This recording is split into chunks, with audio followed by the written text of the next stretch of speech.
Welcome to MASSP's Leader to Leader, everyone. I see many of you are starting out by doing introductions in the chat, which is fantastic. Thank you so much for joining us today.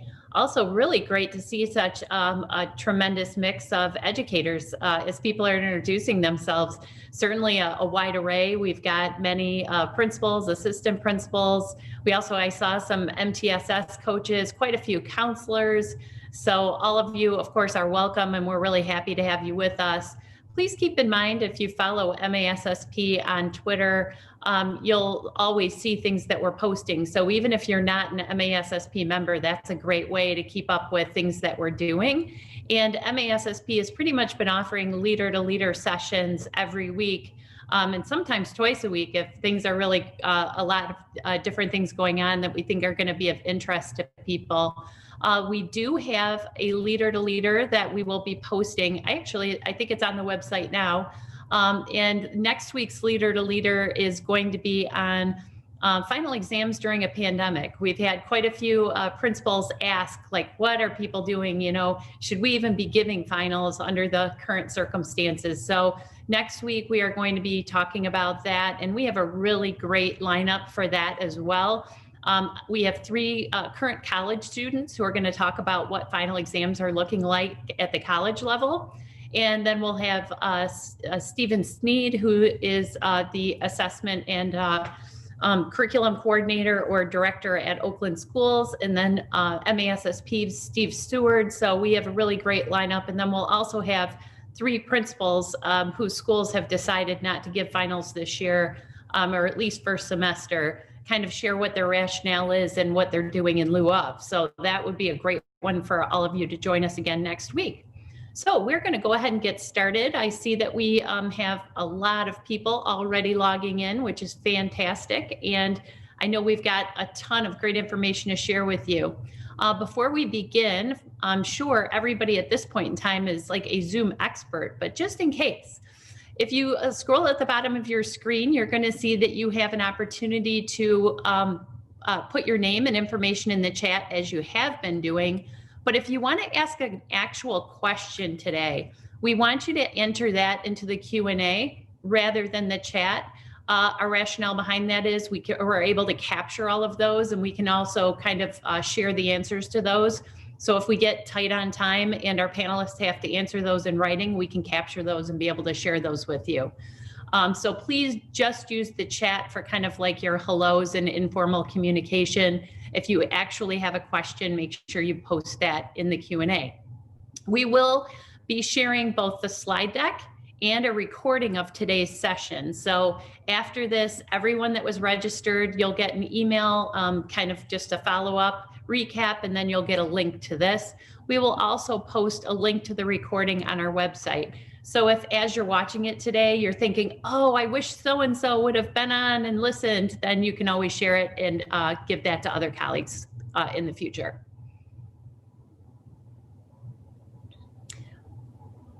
We're going to skip our disclaimer today because we're not talking about anything super controversial or legal for that matter.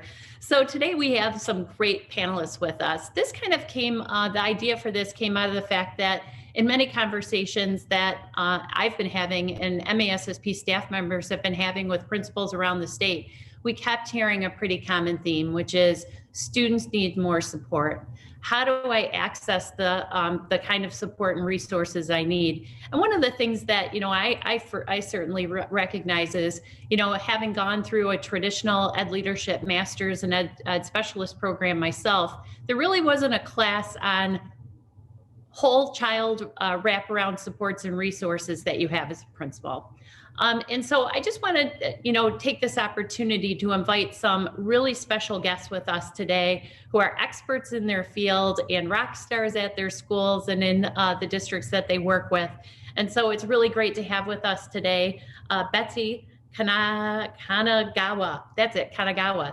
And she's with us today from Woodhaven Brownstown School District. And then we also have Nancy Jaskew with us, who's from Reefs Puffer, and she's a school psychologist. And we also have Carla Vandenberg with us, who is working for the Van Buren ISD, but she also has a lot of interface with schools that all feed into the Van Buren ISD and are served by them. So it'll be a great perspective to have all three of them with us today. So I believe that Betsy is going to kick us off.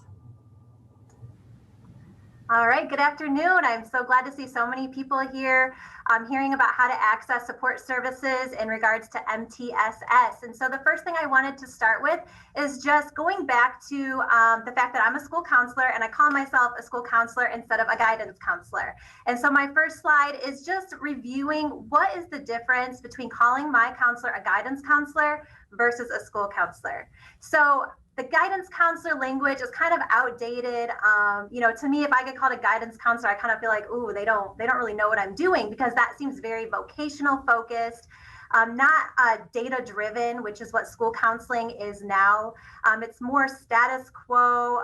It's more about like getting kids into college and getting them scholarships, and less about the whole child and how do I support them both social emotionally, how do I support them academically, and with college and career readiness. So if you look at the term school counselor, there's a lot of research that shows that calling your counselor a school counselor instead of a guidance counselor makes a difference. And it really empowers them to have a comprehensive program for all students that's proactive, that's preventative, that's data driven, and again, serves all students and closes gaps for students. That is really what the goal of a school counselor is now compared to what a guidance counselor was in the past. So I always like to just start with that. And I just love being able to talk about school counseling. I'm just so excited to be able to share a little bit about our role with you today.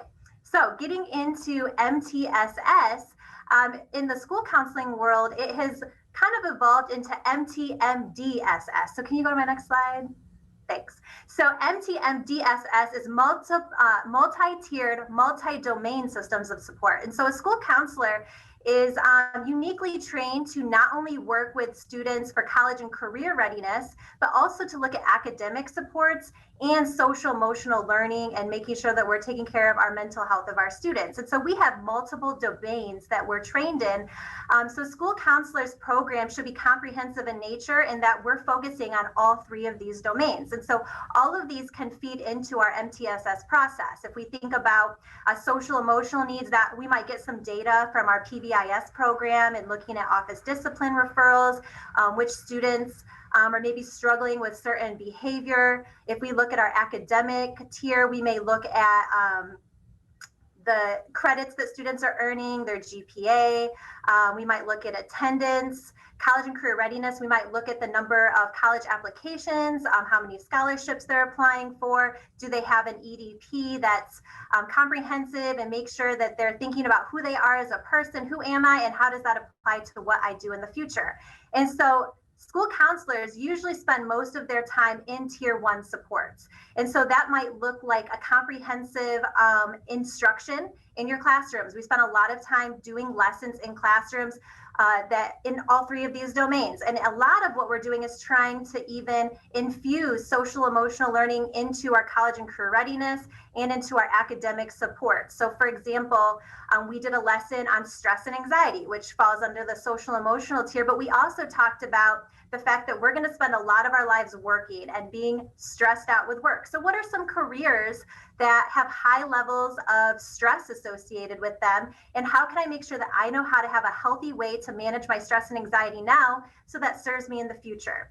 And so that's thinking about their future. That's thinking about who am I? Do I have healthy coping skills? And infusing all of those tiers together. So a school counselor should be spending a lot of time in the classroom in direct services to the students, teaching them preventative and proactive skills to have success in all three of these areas. You might also, in our district, we're really passionate about social justice initiatives. So working with students, either in a group or a large group, working with staff in your school to support social justice through book studies, through having clubs, diversity groups. Also, school counselors have a set of standards that they're supposed to be teaching. We call them mindsets and behaviors. So what kinds of mindsets do we want our students to have for success? And what behaviors would that result in? And so all of our lessons, we call them learning targets with teachers, and we call them mindsets and behaviors with counselors. And so we'll usually come into a classroom and say, here's our learning target, because that's what teachers are used to, but it's based off of our mindsets and behaviors. Counselors are also able to be involved in PBIS, school improvement. We have our own PLC where we're looking at the same types of data that the teachers may be looking at. We have comprehensive SMART goals for our school based on the curriculum, based on our small groups, and then a closing the gap goal. So looking for a specific population that has a disproportionate rate of success, and how can we try to close those barriers? And then, of course, we always want to be assessing our program, and including all of this should be driven by our school-wide data. So being involved in the school improvement team is really important to see what are the goals of our school and of our district, and how can we support that in a tier 1 way with all of our students in our school. So example, if you were looking at increasing your PSAT scores, okay, as a school counselor, what can I do to support that by maybe teaching test taking strategies? How can we teach better study skills in classrooms so they're absorbing more of the material, doing better in their classes, which we know will result in higher PSAT scores. So those are some of the main tier 1 ways that school counselors would be involved in the MTSS process. My next slide is about thinking about tier 2. So when we get to the tier 2, we're looking at a smaller group of students, and school counselors are able to run small groups and within each of these domains. So if you had a large number of students struggling academically, first of all, we would want to be involved in creating some criteria that would move a student from tier 1 to a tier 2 support. So that would be based on your local data in your school or in your district. What number do we want to use to identify that now these students have fallen into our tier 2 level of support? And you may want to look at academics, attendance, social emotional needs. Maybe they're getting in trouble. We need some behavior support. And again, you could look at college and career readiness as well. Like maybe they have the potential to apply for AP classes, but they haven't. Why aren't they doing that? And so those are the different types of data you may use to determine that they've moved to tier 2. And so within that tier, we would want to be providing a lot of small group counseling for students. We define a small group as 10 or less students that are meeting for at least 4 times to be like a small group. I tend to meet more like 8 to 10 times, depending on the group. And then it's great if you can have some curriculum to use for that. In our district, we're using Trails for Wellness. It's a free group curriculum that is cognitive behavioral based. You can get it online. You could get trained in it. We've just kind of taken what's there and using it, but it's really great. And there's lots of other curriculums. I know Second Step is very common, what a lot of schools are using. There's a lot of great programs. I also use the Y-Tribe program with my at-risk students, looking at academic interventions. That's a program that I love.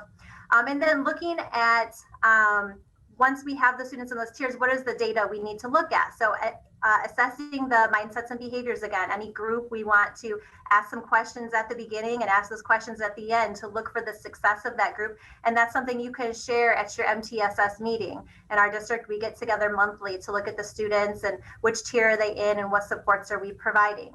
We also want to be collaborating and consulting with our staff and our community. We have a lot of support from our local CMH, our community mental health agency. They're able to come to our school and actually run groups with our students.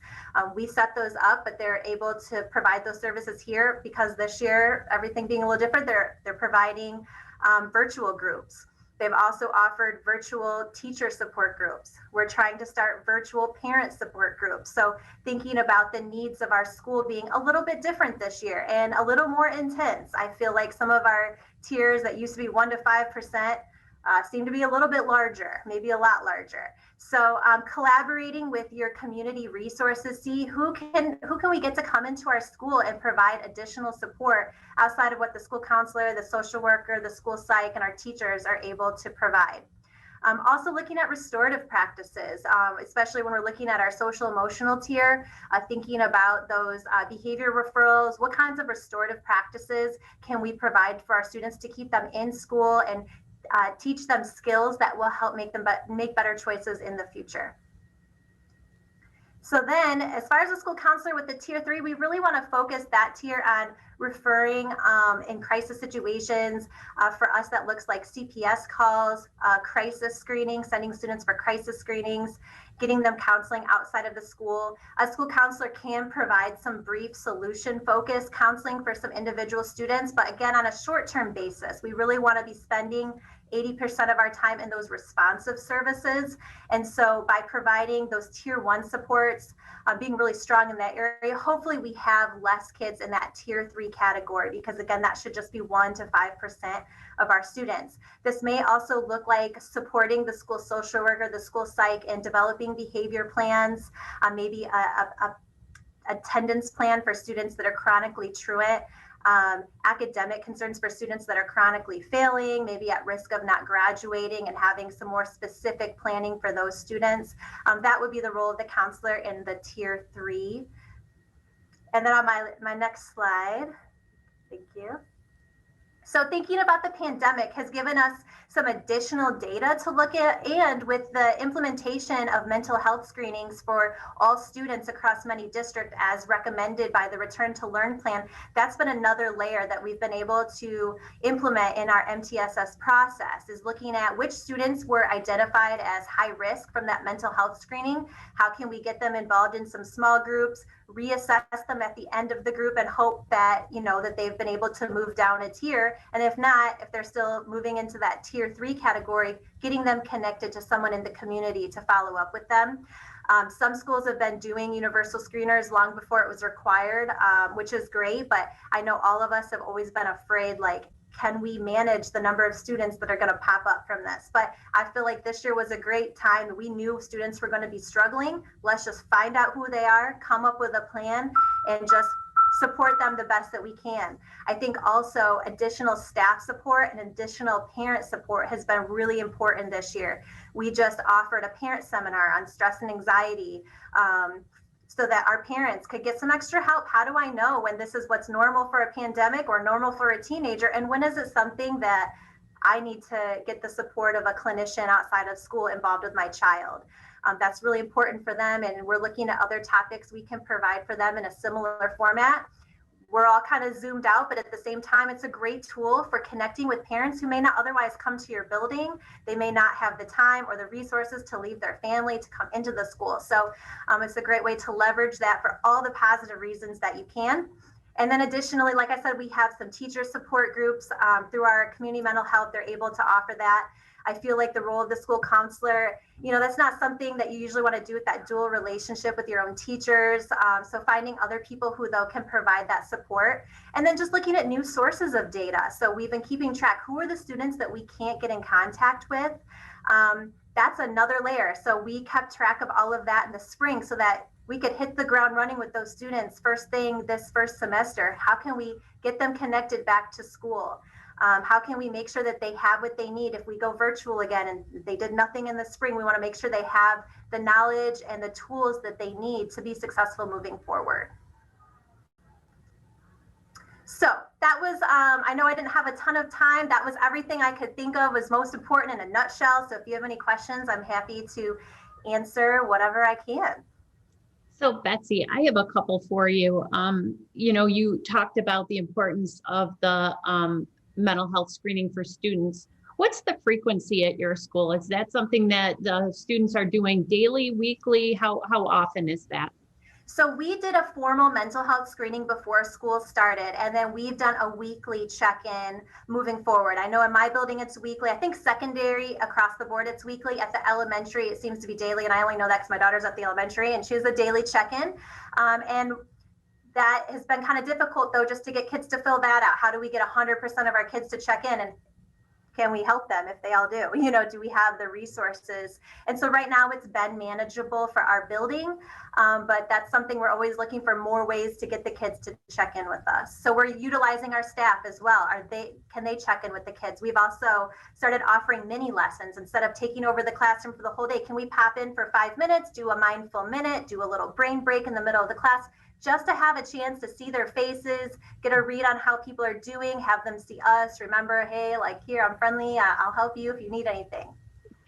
All great strategies. So I really appreciate you sharing those. And we did have someone ask in the Q&A, you mentioned the Why Try program, and you also mentioned trails. So if there's any links that you could just pop into the chat, then people can see those. And then Ryan will also capture those. And when we send everybody a link to the recording, we'll grab those resources as well. So thank you so much, Betsy. Absolutely. We reserve the right to call you back if people have other questions. So we're going to go on to Carla. Thank you so much.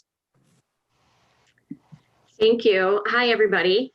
That was a great presentation, and I kept nodding my head because it will sound like there's a lot of the same things that school social workers and school counselors do, and it's true. We have very similar abilities in the school setting. And so I'm really going to focus more on a little bit of the differences from what you would have with a school counselor to a school social worker. So if you could go ahead, Ryan.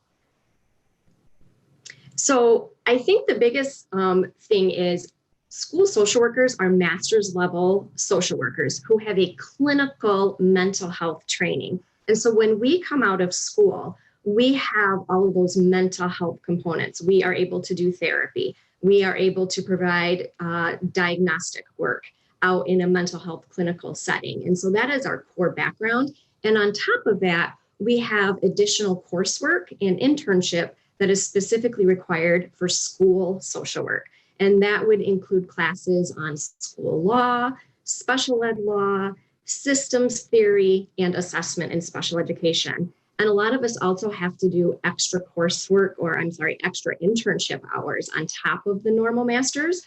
And that's typically around 500 to 600 hours with children and families specifically. So that's a little bit different in our training than a regular social worker. And then the other thing is our whole focus is really around students within their families in our background and training. And so we put a lot of emphasis on family work as well, and how that facilitates interactions between the school and the family and their student. Go ahead, Ryan. Next slide. The other different piece with school social workers and how we assist them is we really focus on an ecological approach, and that is like a person-centered environment. And so we look at all of those things around the student, the home, the school, the community, the peer group, internalizing things such as their mental health and how that impacts the kids' functioning in the school specifically. And then we look at addressing those barriers on all of those different perspectives on how to better help the kid. And so, as you know, there's so many things within a student's environment that can impact them that we could help that student and that family address. So things such as truancy, pregnancy, alcohol and drug use, child abuse and neglect, school violence, family violence, economic factors, behavioral, social, mental health, all of these different areas is something that we would look at as a school social worker that could be a reason why a student is failing in school. And this can lead to obviously interventions at all three levels in an MTSS process.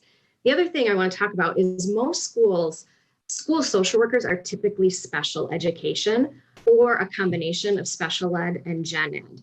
And those schools, the districts that are lucky enough to also have a purely gen ed social worker is great. And so I think sometimes people get confused if you have a special ed social worker that we're only supposed to work with special ed kids.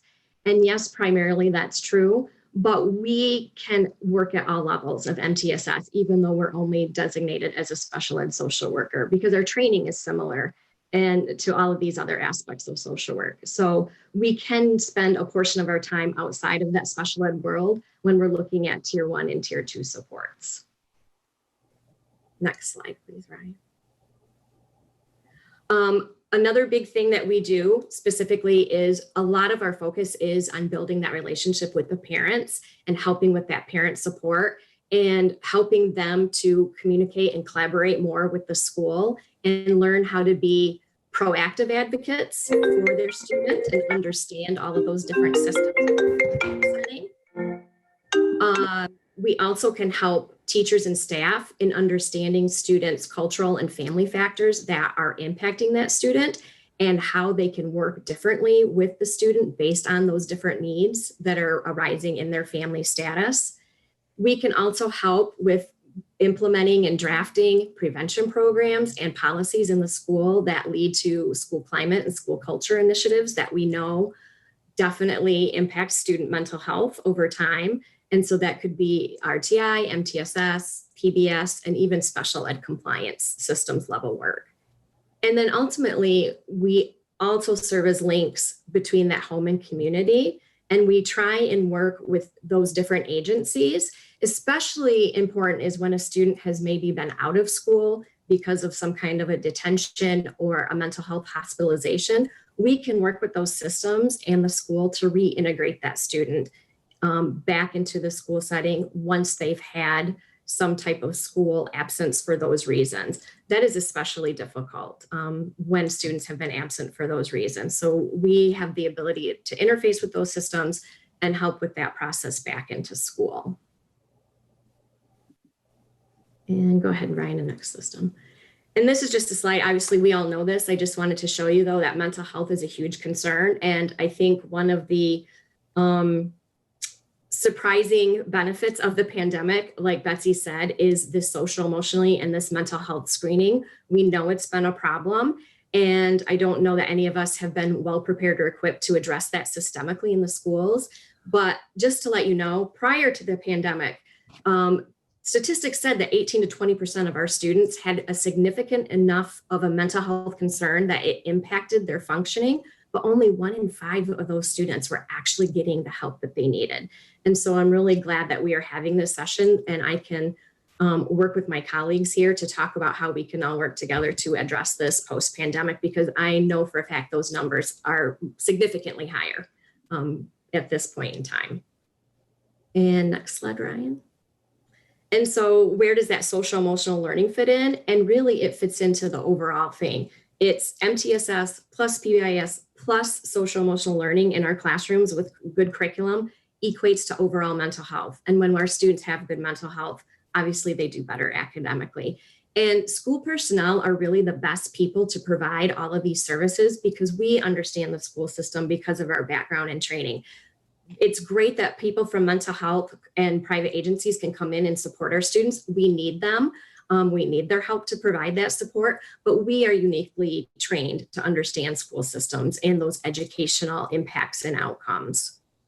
And the other thing is school social workers really have high level of training in social emotional learning curriculum in their master's programs. And so that's something that we can really help with. And I know Betsy talked about a couple of different ones like Trails and Second Step.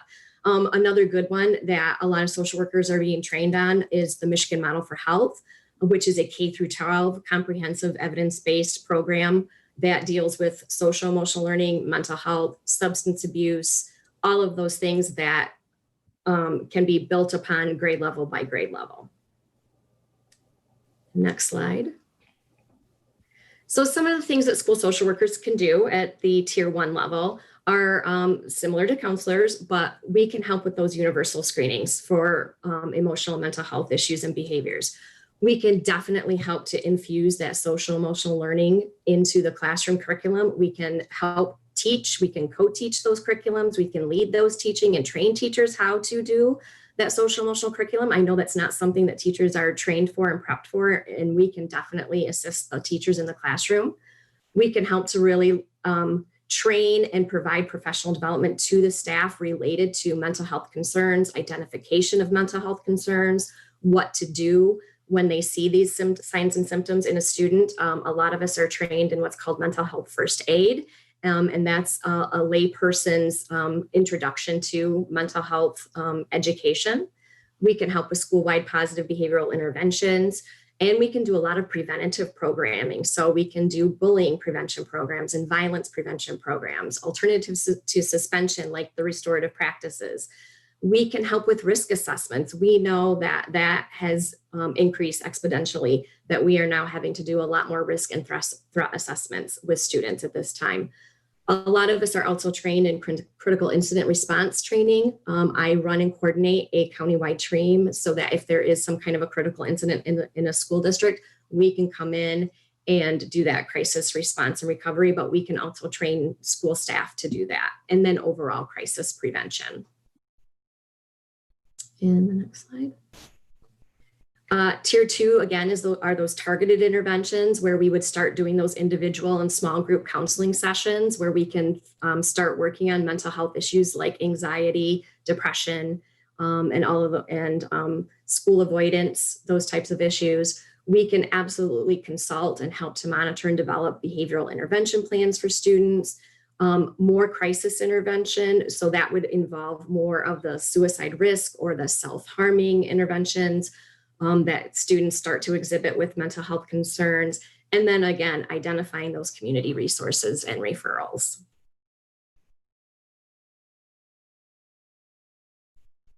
And at a tier 3, obviously most of us, because we're special ed, we would participate in those psychoeducational assessments when we're looking at possible eligibilities for special ed services for kids. So we would assess their social, emotional, and behavioral functioning in that time. Again, more in-depth crisis intervention at this point in time. We can do more intensive direct therapeutic services because we are trained mental health professionals, and that is our background to do that type of direct therapeutic response.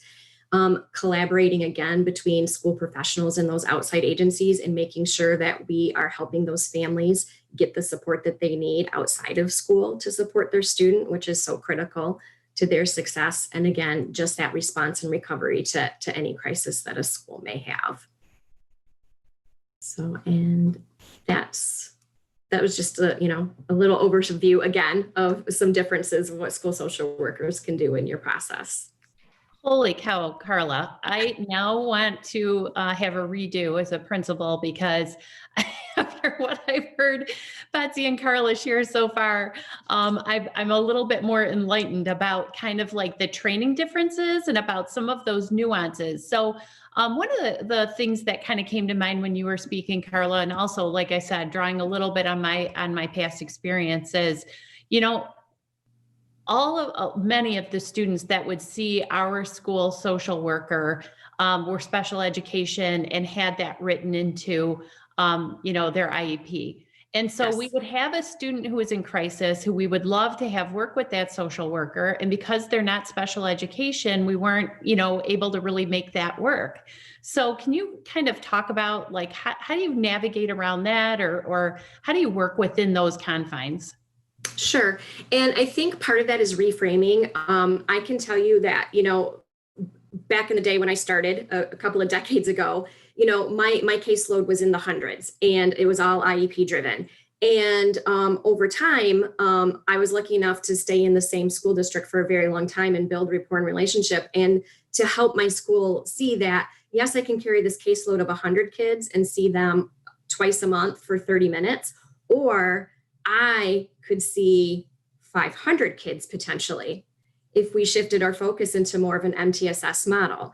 And so all special ed social workers can help in that process. We can do what's called RTI, where we could work with those non-special ed students for a shorter period of time, say 6 to 8 sessions or 6 to 8 weeks in a smaller group. And I was very lucky that my school district allowed me to do that. And we were able to reduce the number of kids that needed maybe that special ed pullout so direct, because we were able to provide so much more, because I was able to work with the school counselor and do tier 2 groups. And we did that all based on our Swiss data. And so we were able to move kids in and out of groups, and I was able to service far more kids more effectively that way. Did I still carry a caseload of IEPs? Yes, but I was able to reduce that number substantially because I was able to service more students at a tier 2 and tier 2 level. I hope that answered your question. Yes, very much. And I think that that's a really, really good solution or something people could consider. So I appreciate you sharing that as a possible option and something worth exploring for sure. So we have a question, and I think it doesn't matter. I've always found, that with secondary school teachers, they come in to a professional development, and if you have not taught, or sometimes, even when I'm running professional development, like I was a high school English teacher, but if I'm talking generally, then, the math teachers discount you because you didn't teach that subject or whatever it may be. So how do you kind of work with that, Carla? If you're talking about classroom strategies and people are like, well, you haven't taught in the classroom, how do you kind of handle that? It's true. I have not taught in K through 12, but I have taught at the university level for the last 8 years. So I do have a little bit of teaching experience, although it's different. And what I always tell them is when we can integrate social, emotional, and mental health into the classroom, and there's lots of great curriculums that can be incorporated in 5 and 10-minute lessons in things like language arts and social studies and even science and math classes, that they will get more bang for their buck. So there's a lot of research that shows that most classroom teachers on average spend about 200 hours of instructional time dealing with behavior. And simply by implementing SEL into their classrooms, they can get back almost all of that time for instruction, minus the time they spend on SEL. So by incorporating SEL and mental health supports in the classroom, you will spend less time on behavior. And so think about 200 hours of instruction. I cannot imagine what amazing teachers can do with 200 extra hours of instructional time if they don't have to deal with behavior due to mental health or other factors in their classroom. And so that's always something that I talk about with teachers is how would you like to get some instructional time back? Mm-hmm. And how can I help you do that? Yeah. And personally, I don't know, I guess, I'm always willing, if someone's an expert in a particular field of any kind, I think that you just bring a different lens, and maybe that is the approach. Is you're right. I haven't been a classroom teacher, but I have other expertise about just, psychology of student behaviors that can help provide you with insights to maybe be more effective. So I think it's just a different way of coming at a problem, right? Yeah. And I just wanted to do another research, and I can send that out to you. There's been a study done, a 20-year study about classrooms that incorporate social emotional learning into the classroom. And over time, the average academic growth is about 11%. Oh, well, that's hard to argue with too, right? It's hard to argue with 20 years worth of research that shows that kind of growth. So. All right, one more question. So, sure. When we're talking about the need for more support, it's not just students that are looking for support, right? I see teachers post on social media almost every day, I don't know if I can keep doing this. This has been the longest year of my 25-year career. I've always believed I was a good teacher, and today I was horrible, just all of the things that are distressing people. And of course, then just the day-to-day of you might be trying to do your job and working at home while you've got 2 little ones that aren't at school either. And how do you balance all of that, right? So, for many reasons, the stress is very real. So yes. How do you, as a colleague, maybe your colleagues are coming to you and before you know it, you're becoming their counselor, right? So yes. How do you, what's the line there where it's moving from a, hey, let me teach you this mindfulness strategy that might be able to help you to, whoa, this person really needs to seek their own counseling? That is amazing. You talked about this because we just went through this at our ISD at a county level. So I'm at a county level. So, we service 11 districts. So my colleagues and I, at the start of the pandemic in March, we did 2 things. We started a weekly lunch and learn where it was only for educators. And we did things like mindfulness, dealing with anxiety, like coping strategies, normalizing the trauma that you're going through right now. And we were getting probably 150 to 200 educators every week participating in that series. And we did that for 2 straight months. The other thing we started were educator-only support groups. We partnered with Community Mental Health and some other mental health clinicians, and we ran weekly support groups for elementary and secondary teachers. And no disrespect, no principals were allowed. We did offer that to principals too, but we really wanted that for educators. And we ran those all through the summer, and we're continuing to run those right for teachers, and we run them at lunchtime, and we do evening support groups. So if you can't come during lunch, you can come in the evening. And then the other thing that we did is at my ISD and with the surrounding school districts, I worked for about the last 6 months to get we have never had HelpNet before, or an employee assistance program. And we finally just signed one for mental health support for our staff, which was huge. And so we're going to be rolling that out after the Christmas break so we now have a contract that our staff can get hooked up with a counselor within 24 hours and get between 3 and 5 mental health sessions for themselves. That is through the HelpNet. That's fantastic. And, when you were speaking, that was exactly something I was thinking, what does, the district's health insurance, allow for? Just making sure employees know what their options are. And I know that, my own primary care provider recently sent out something that they're doing, video counseling services now, which was something that they just added. So I think it's important that, employees know what are my options, what do we have covered, and who might I go to? So I appreciate you sharing that. So yeah, absolutely. We do have a question in the chat from Stephanie that I thought maybe Betsy and Carla, you could look at as Nancy's going, and you might be able to put some links to answer that and support that in the chat for her. Okay. Thank you. All right, hello. I'm so glad to be here. Thank you so much, Wendy, for inviting me to represent school psychologists. I'm a little bit humbled because we've got some amazing people in the field, and I'm very appreciative of the opportunity. My role may be one of the least understood of the three of the mental health people in the field. I am currently employed at Reese Puffer School Districts. Could you go to the next slide, please, Ryan? So, the school psychologist can be used throughout all of the 3 tiers of support. We, like the school social workers, are most frequently funded through special education. You may know your school psychologist as that tier 3 special education person who comes in and does the assessment when the child has had difficulties in academics and social skills, and we come in and we do that comprehensive assessment. But there are actually many areas that we are trained and experts in providing those services. I do have to say, though, the amount of services that you will be able to attain from your school psychologist will differ from district to district, depending on their funding and depending on the caseload that they carry.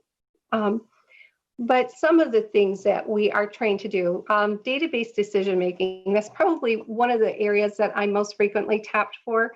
We do screenings and assessments 3 times a year for the academic skills, and the social skills now we've just added in.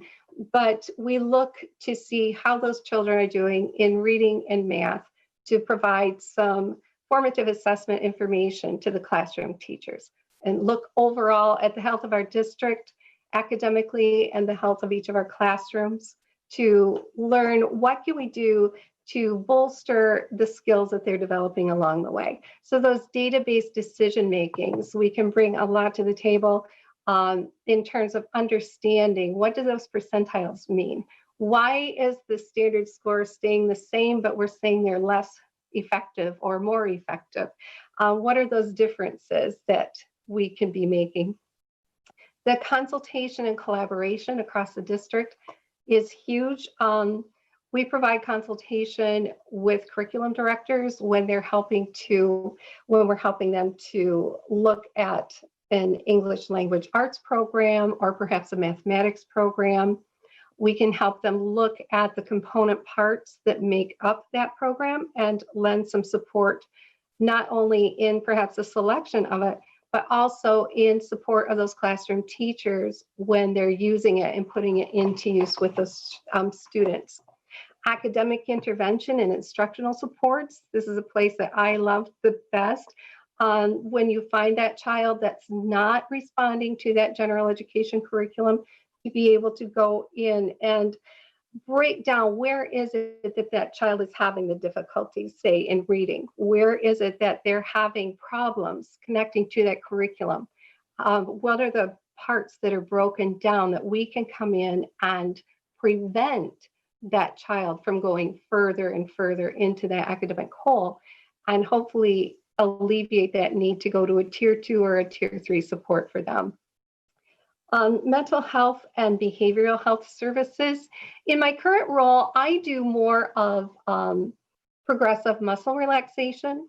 In the past, I've offered mindfulness training and made some videos that support those types of practices. I've gone into the classrooms and offered classroom support in leading mindfulness or progressive muscle relaxation. And I also, however, pair with the school social worker on those heavy duty evaluations and helping to support the overall school behavioral supports and interventions. The school-wide practices that promote learning, we've heard a lot of the things that the social workers and counselors have. Each of our schools have different types of supports. I've heard a lot about the trails. Capturing kids' hearts is one. P2P is another one. There's so many out there. Some of them have some training costs. Some of them are more free. There's a wide variety of wonderful programs that are out there. Services that promote safe, supportive schools. We look at family, school, and community collaborations. One of the things that I do in my schools when we're not in COVID, I'm so disappointed. My passion for my children and working with my kids, one of the reasons I got into school psychology is that I love helping kids learn. And I offer a family engagement workshop 5 nights a year, and team with all of our principals for pre-K, K, and 1. And we teach the families how to engage in normal life throughout their daily living in the 5 important principles of learning, of early learning in reading, and develop those skills that will support them. And that will develop a relationship with that family that can be lifelong, and also connect them with some of the services that are available and some of the free approaches that are available to families they may not be aware of, and also some of those important skills that they may not be thinking about. For example, the language relationship, looking at your child and reading, talking with them, expanding on their vocabulary skills, those types of things that are going to learn to better and better skills as they go through their curriculums at school. Equitable practices for diverse populations are another area that we are very importantly involved with. It's a very difficult time right now in the school setting. And especially with the COVID situation, we are dealing with a lot of social difficulties without the children being face-to-face. And so we worry about that effect of all of the news feed, of all of the social engagement that they're going through. And one of the things that we like to do when we have them face-to-face is work within those equitable practices, help them develop social skills, inter-school relationships, and abilities to work together peacefully. Research and evidence-based practices, that's probably one of the fortes of your school psychologist. You're always hearing, what is the evidence behind this? What is the research supporting this? And your psychologist can help you break down that research. Is it robust? How many subjects are there in this sample? Does it represent the US Census data? Will it widely generalize? Or was this a practice developed in a junior high school with 5 subjects, so it's not really going to generalize widely? We also are experts in the legal and ethical and professional practices as special education gatekeepers. I don't like that word, but we are one of the main people who do the evaluations. We have to know all of those legal guidelines that allow children to access further services and what the requirements to meet those services are. And next slide, please.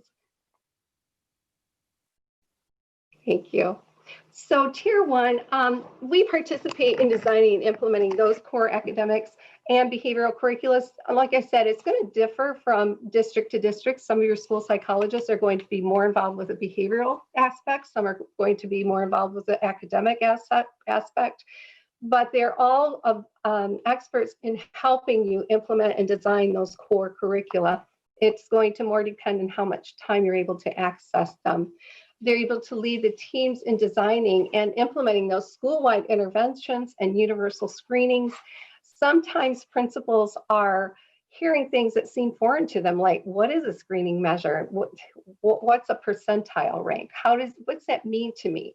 How do I know from this first grade classroom which children really need help and which ones are doing okay? Collaborating with family members and other professionals within the support system. None of us work effectively as silos, even though within the school day, many of us have to work independently of the other. But reaching out to families, pulling them in when the child is having difficulties, giving some suggestions, going into the classrooms, and if a child is needing an intervention, pulling those kids the teacher needs help with and modeling it with their own students, with the teachers watching, so that they see what it is that you're going to do, and leaving them with something useful. We don't just write a suggestion at the end of a report, but you can actually go in there and model that intervention with that teacher. Advocating for mental health needs of all the students, and I would say also for all of our staff at this time right now. Reaching out to our school counselor and school social worker if I come across a child with a mental health need and I'm not able to access it, definitely pull in my teammates and have a collaborative effort with that tier one. But looking at the overall health of our school, of our building, of our district, and then in our classrooms as well, not just that student-based information, but how is the health of our overall school district and where can we pitch in and help? In terms of tier two, Ryan, thank you. We assist our teachers and school teams selecting a really good, robust academic or behavioral intervention that's been shown to work and to work effectively. And then we match that to how do we measure how the student is doing with this intervention? How do we progress monitor that? Are they doing the intervention with fidelity? Have they been trained in how to do it? Did I, as a school psychologist or the reading specialist or the social worker, go in and model this with them and then give them that fidelity checklist or some sort of a rubric to follow that kind of guides them, a recorded example of how to intervene? If it's not going well, do we need to increase the time? Do we need to increase the intensity? So just kind of boosting that information understanding within the school settings. When we are looking at tier two, we're often also involved in that child study process or student support team. So we'll look at the overall data again and help come up with some interventions that may be behavioral or maybe academic that's based on that data.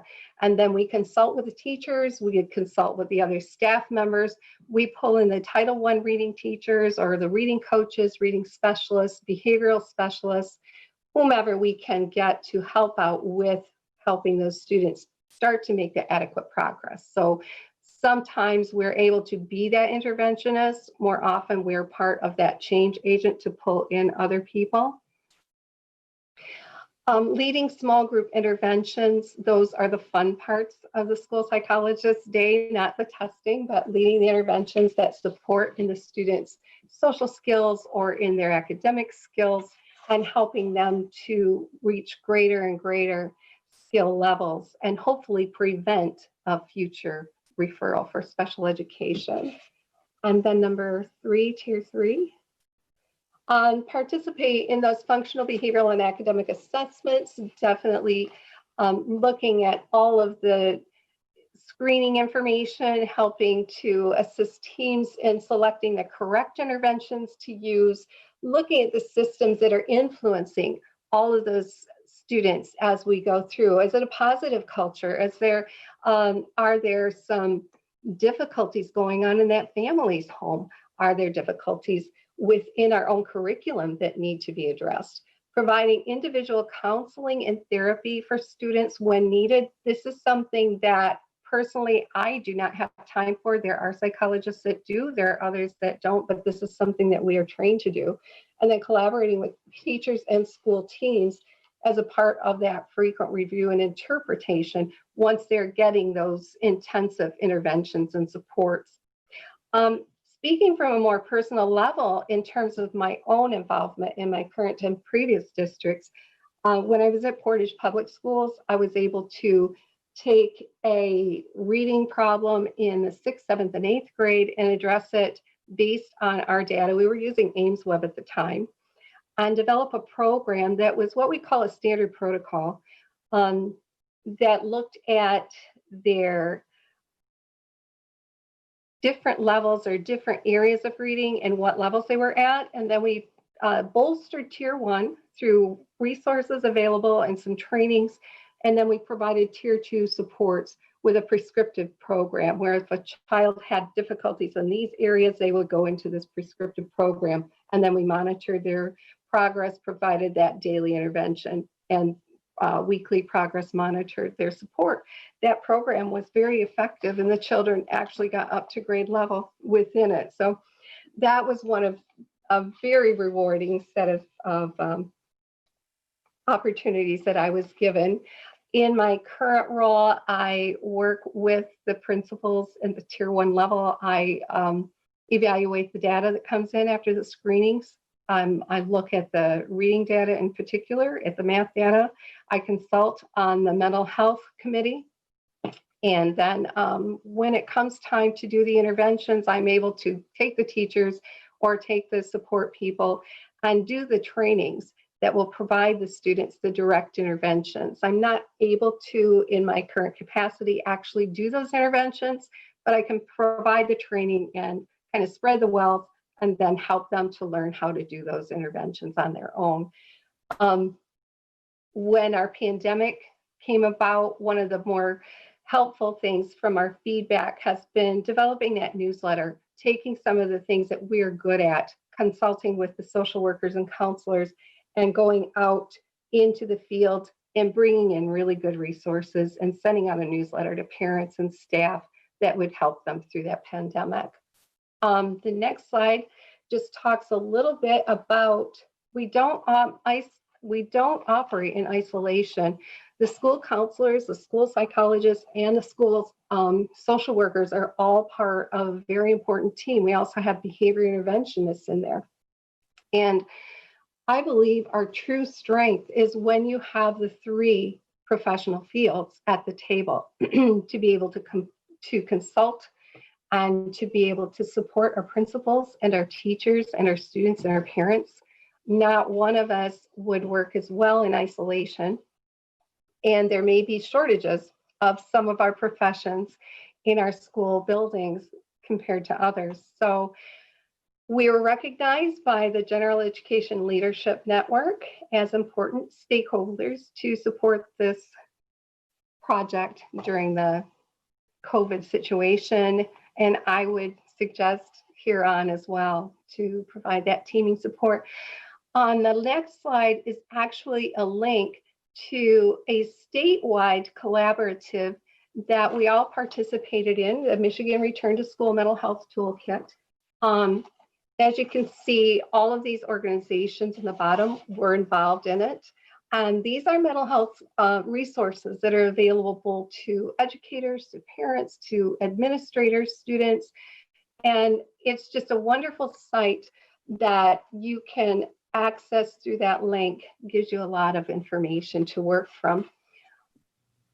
That is like the perfect way to end things, Nancy, because that is such a, like the culmination of the work of all of the different groups and how they work together to put this toolkit together, which is like such a great resource. We have shared that at MASSP, but we can never put it out there enough times, right?